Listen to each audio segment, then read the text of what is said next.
An Hour with Abuelo by Judith Ortiz Cofer. Just 1 hour, una hora, is all I'm asking of you, son.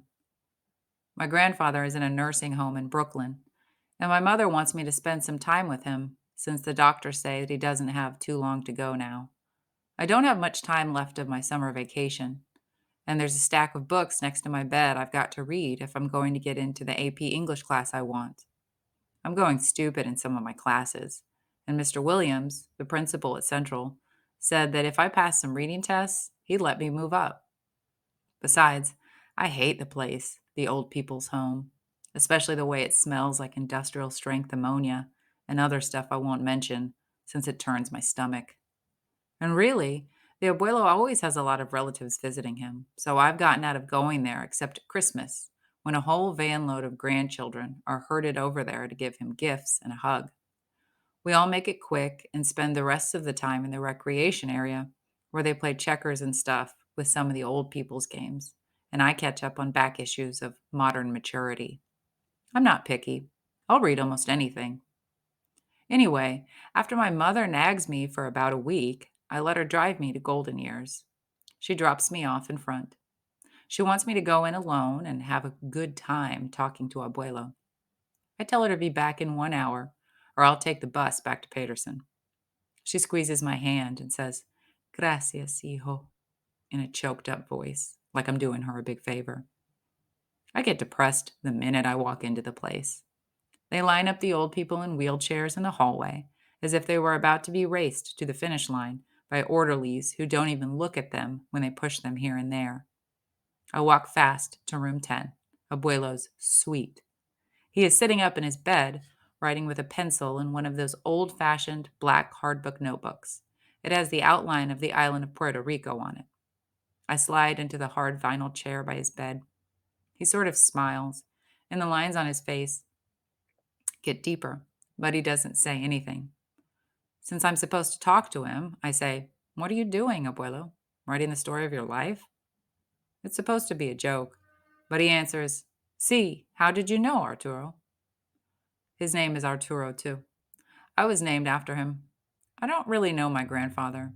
His children, including my mother, came to New York and New Jersey, where I was born, and he stayed on the island until my grandmother died. Then he got sick, and since nobody could leave their jobs to go take care of him, they brought him to this nursing home in Brooklyn. I see him a couple of times a year, but he's always surrounded by his sons and daughters. My mother tells me that Don Arturo had once been a teacher back in Puerto Rico, but had lost his job after the war. Then he became a farmer. She's always saying in a sad voice, Ay, bendito, what a waste of a fine mind. Then she usually shrugs her shoulders and says, Así es la vida. That's the way life is. It sometimes makes me mad that the adults I know just accept whatever is thrown at them because that's the way things are. Not for me. I go after what I want. Anyway, Abuelo is looking at me like he was trying to see into my head, but he doesn't say anything. Since I like stories, I decide I may as well ask him if he'll read me what he wrote. I look at my watch. I've promised, I've already used up 20 minutes of the hour I promised my mother. Abuelo starts talking in his slow way. He speaks what my mother calls book English. He taught himself from a dictionary, and his words sound stiff, like he's sounding them out in his head before he says them. With his children, he speaks Spanish, and that funny book English with us grandchildren. I'm surprised that he's still so sharp because his body is shrinking like a crumpled up brown paper sack with some bones in it. But I can see from looking into his eyes that the light is still on in there. It is a short story, Arturo, the story of my life. It will not take very much time to read it. I have time, Abuelo. I'm a little embarrassed that he saw me looking at my watch. Yes, hijo, you have spoken the truth. La verdad. You have much time.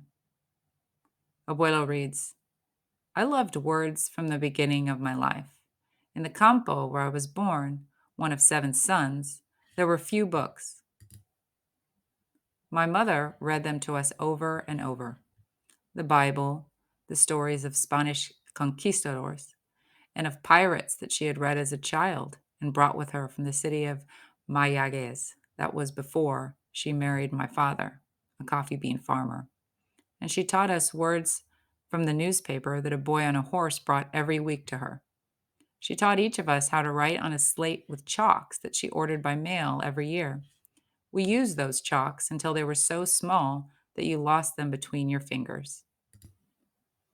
I always wanted to be a writer and a teacher.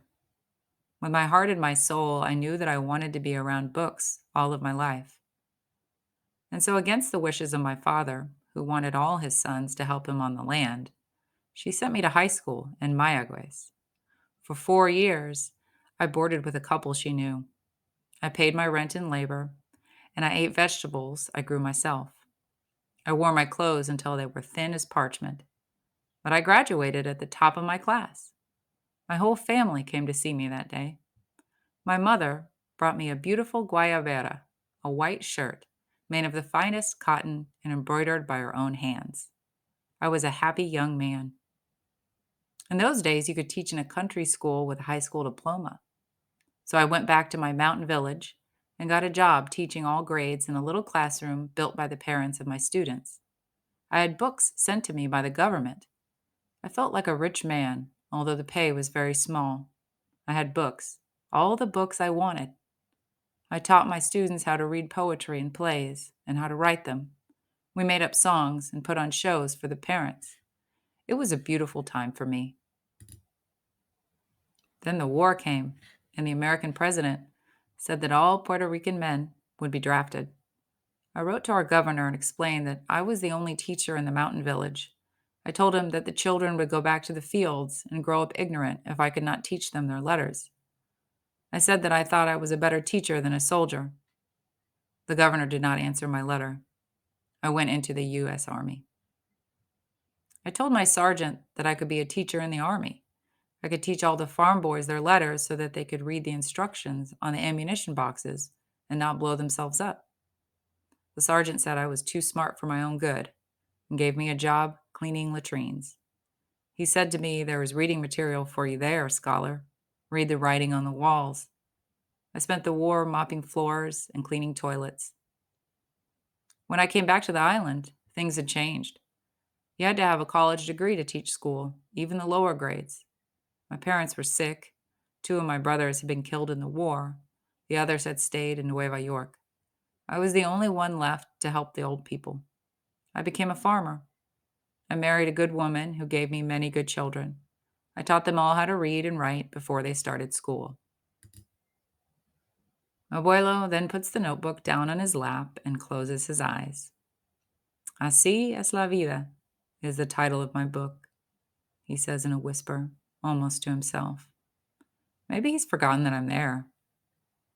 For a long time, he doesn't say anything else.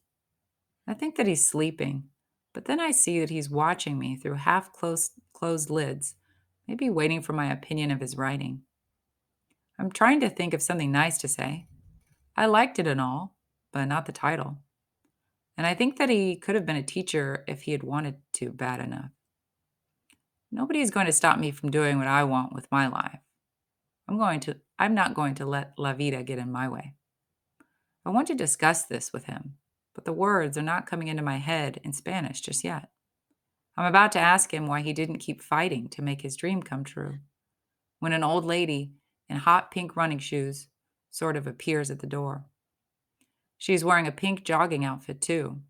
The world's oldest marathoner, I say to myself. She calls out to my grandfather in a flirty voice, "Yoo-hoo, Arturo, remember what day this is?